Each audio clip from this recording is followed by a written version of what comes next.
Hello मेरे प्यारे विद्यार्थियों, आपका मेरे चैनल एग्जाम दो जॉब में स्वागत है।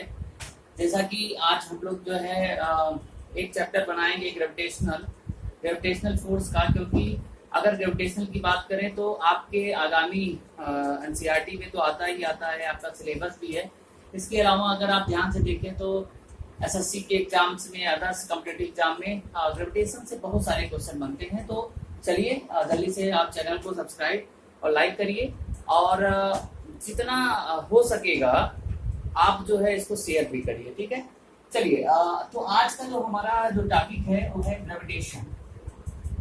देखिए ग्रेविटेशन में होता क्या है, बहुत इंटरेस्टिंग सब्जेक्ट है, हालांकि हर फील्ड में इससे क्वेश्चन बनते हैं, इसलिए इसको ध्यान रखिएगा। ग्रेविटेशनल फोर्स को हिंदी में कहते हैं गुरुत्वाकर्षण बल। इसका जो बेसिक फंडामेंटल होता है वो होता है, आपने पढ़ा होगा F = m, F = g m1 m2 अपान r²।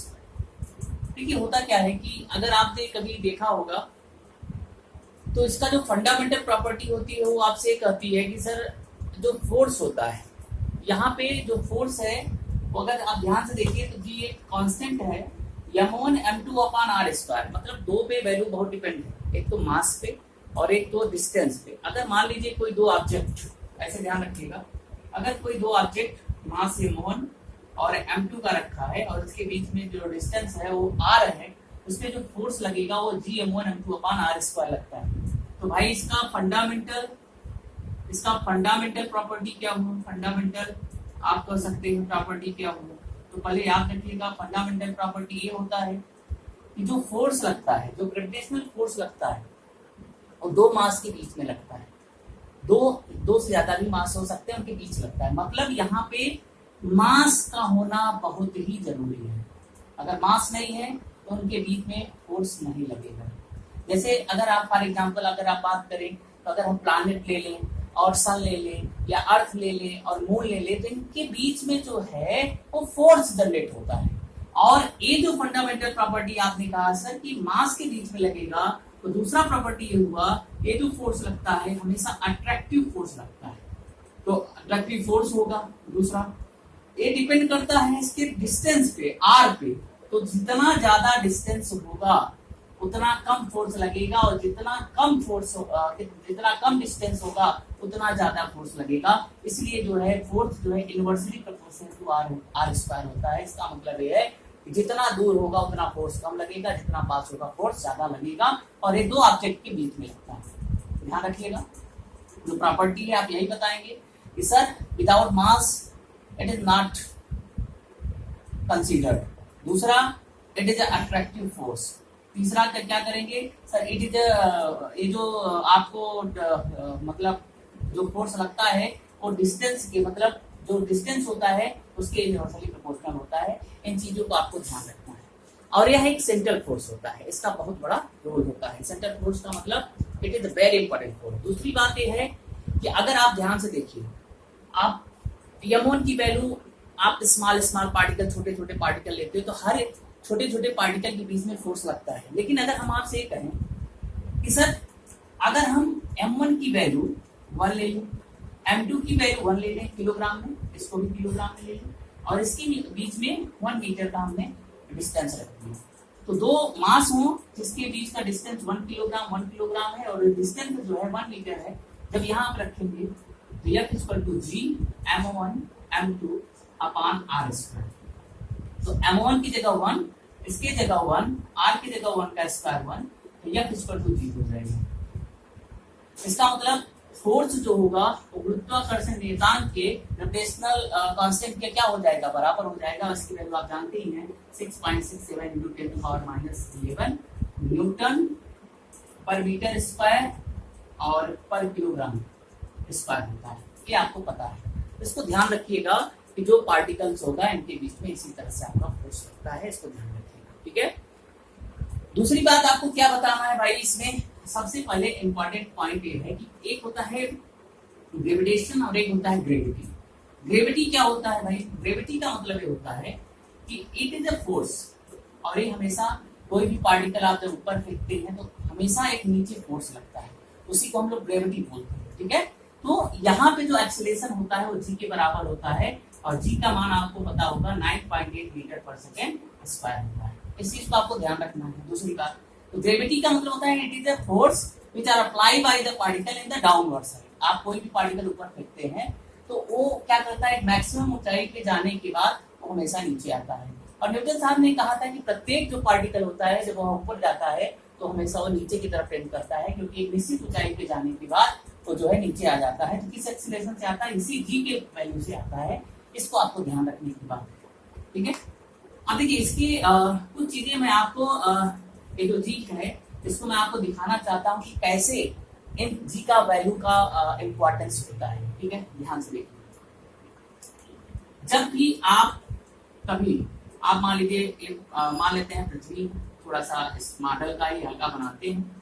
आप इधर देखते होंगे तो एक पोल्स होता है, इधर आपका एक प्रकार से इक्वेटर होता है। तो अगर आप ध्यान से देखिएगा तो आपसे क्वेश्चन क्या पूछे जाते हैं कि सर ये बताइए कि जी के वैल्यू मतलब ग्रेविटेशनल एक्सीलरेशन की वैल्यू पोल्स पे ज्यादा होती है कि इक्वेटर पे ज्यादा होता है, मतलब ध्रुवों पे ज्यादा होता है कि इक्वेटर पे ज्यादा होता है, विषुवत रेखा पे। तो आप क्या कहेंगे सर, जो जी की वैल्यू होती है वो पोल्स पे मैक्सिमम होती है और इक्वेटर पे क्या होती है, मिनिमम होती है। इसको आपको ध्यान रखना है, ठीक है। दूसरी बात आपको क्या ध्यान रखना है, क्वेश्चन पूछता है कि सर पोल से इक्वेटर की तरफ आने पर, पोल्स से इक्वेटर की तरफ आने पर क्या होगा। तो अगर बेटा पोल से इक्वेटर की तरफ आएंगे तो जी की वैल्यू, स्मॉल जी की वैल्यू हमेशा क्या होगी, कम होती है। इस चीज को आपको क्या करना है, ध्यान रखना, ठीक है। आप इधर से आएंगे तो पोल से इक्वेटर जाएंगे तो घटेगी और इक्वेटर से पोल्स पे जाएंगे तो आपका जी की वैल्यू बढ़ जाएगी, ठीक है। इसको ध्यान रखना। दूसरी बात, ये तो आपको मैंने पोल्स और इक्वेटर की बात में आपको बता दिया। अगर आपसे कहें कि सर आप मान लीजिए आप पृथ्वी के ऊपर जा रहे हैं, आप सतह पे थे और आप ऊपर जा रहे हैं, आप साइड में जा रहे हैं, तो जी की वैल्यू में क्या फर्क पड़ेगा।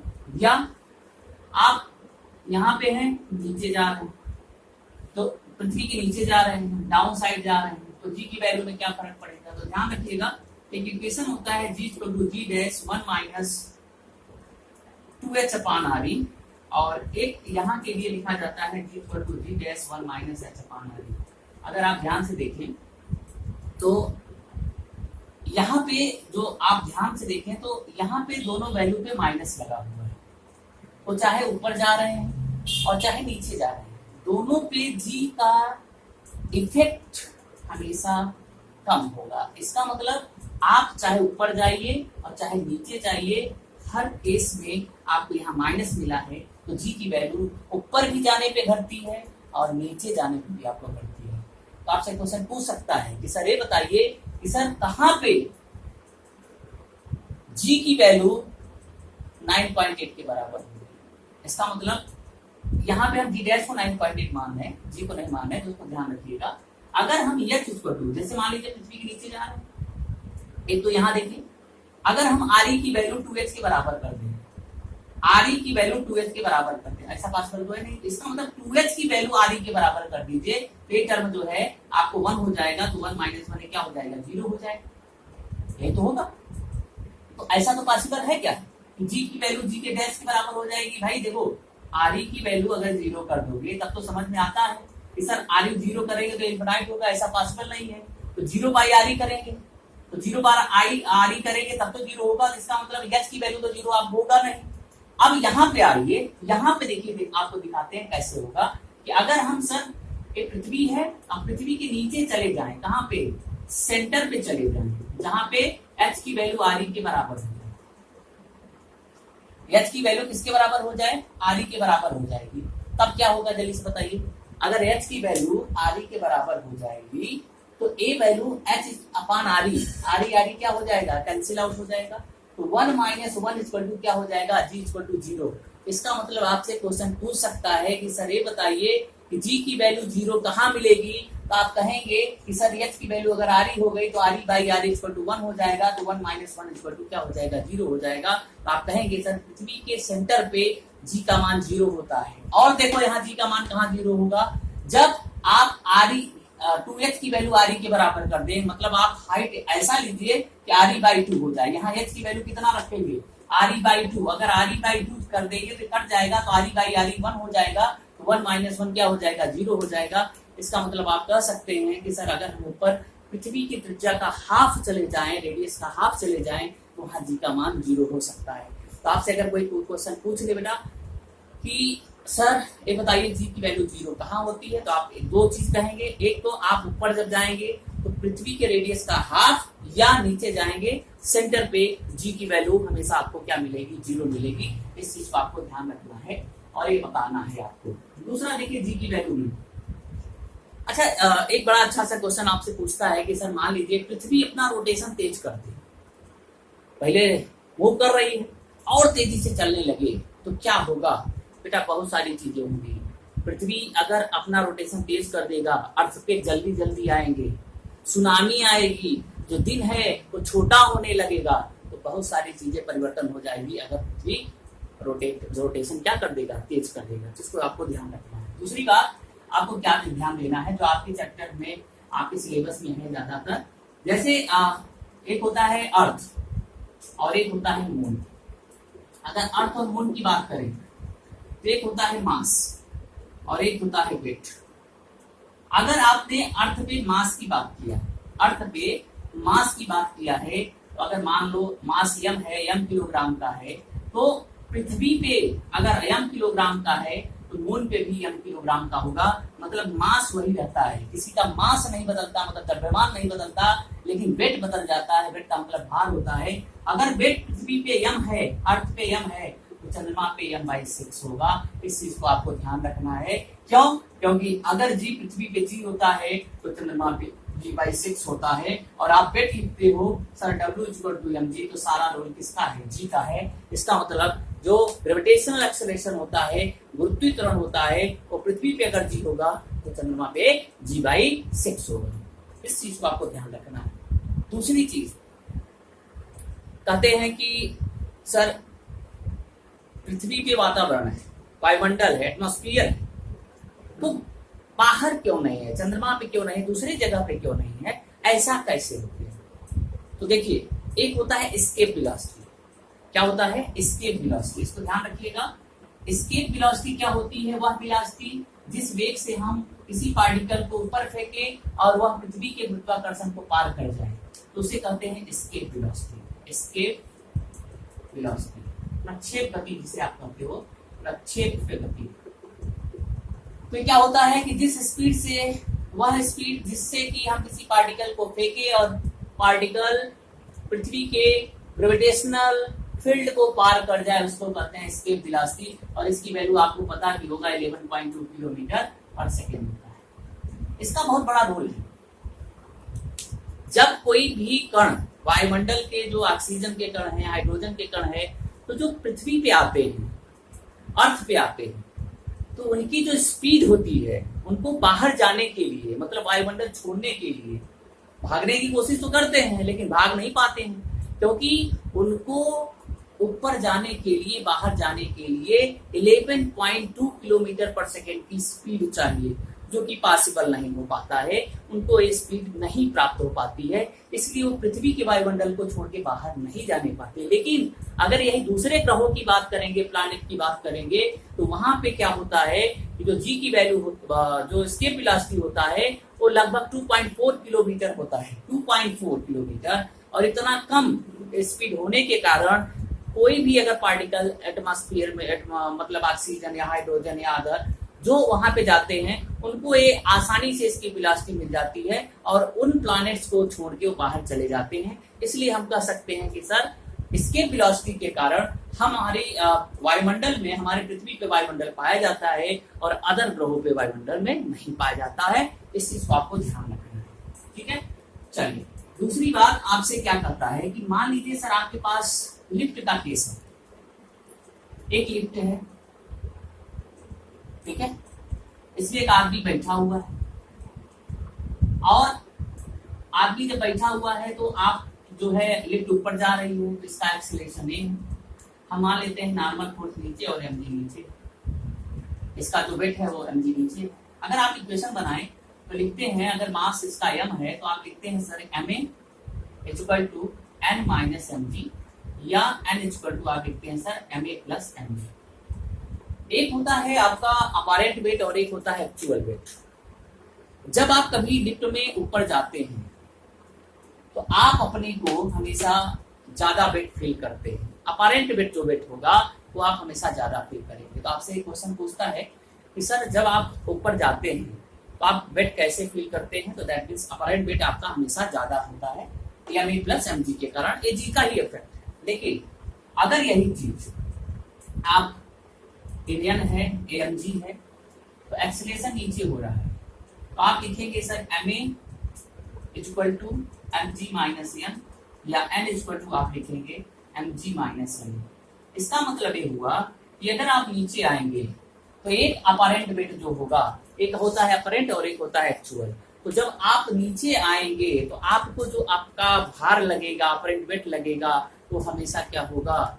जल्दी से बताइए क्या होगा? वो हमेशा M G minus M A, इसका मतलब हमेशा कम लगेगा। तो आप जब ऊपर जाते हैं तो आप थोड़ा सा ज्यादा महसूस करते हैं और नीचे आते हैं तो कम महसूस करते हैं। तो ये बताइए कि आपका लिफ्ट था, आप लिफ्ट से ऊपर जा रहे थे, आप लिफ्ट से ऊपर जा रहे थे, यानी इधर था, यानी इधर था। अब आपका लिफ्ट टूट गया और आप जब लिफ्ट टूट जाएगा तो आप अपने को कैसा फील करेंगे? इस चीज को आप बताइए कि आप ऊपर जा रहे थे और लिफ्ट आपका टूट गया, ब्रेक हो गया, तो आपका भार, आपका जो वेट होगा, अपरेंट वेट होगा, वो कैसे लगेगा? तो ध्यान रखिए, जब आप ऊपर जा रहे थे लेकिन लोकोमोटिव टूट गई तो अब जो है लिफ्ट नीचे आएगी, तो इक्वेशन तो यही होगा n equal to mg minus m। अब जो एक्सीलरेशन था, जो भी आप दिए थे, उस एक्सीलरेशन से आपने क्या किया? अब वो जो एक्सीलरेशन था वो g का एक्सीलरेशन प्राप्त कर लेगा, क्योंकि वो ब्रेक हो गया।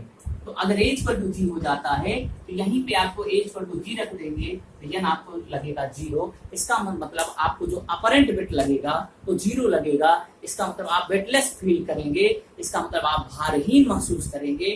तो याद रखिएगा, अगर आपसे कोई कह देता है कि सर ये बताइए कि अगर लिफ्ट टूट जाती है तो आप कैसा फील करेंगे, तो आप कह दीजिएगा सर कि मैं भारहीन महसूस करता हूं तो लिफ्ट टूट जाती है। अगर यहीं पे a की वैल्यू g से ज्यादा हो जाती है, कभी ऐसा हुआ कि a की वैल्यू अगर g से ज्यादा हो गया तो समझिए कि आप ऊपर की तरफ जाने लगेंगे और दीवार जो सेलिंग होगा उसका, उससे आप टच हो जाएंगे, लड़ जाएंगे। इसको ध्यान रखिएगा, जब भी आपको एक्सीलरेशन दिया जाता है तो हमेशा जी से कम ही दिया जाता है। जी से कम का मतलब आप अगर देखिए नीचे जा रहे हैं तो M G minus M A, इसको ध्यान रखिएगा।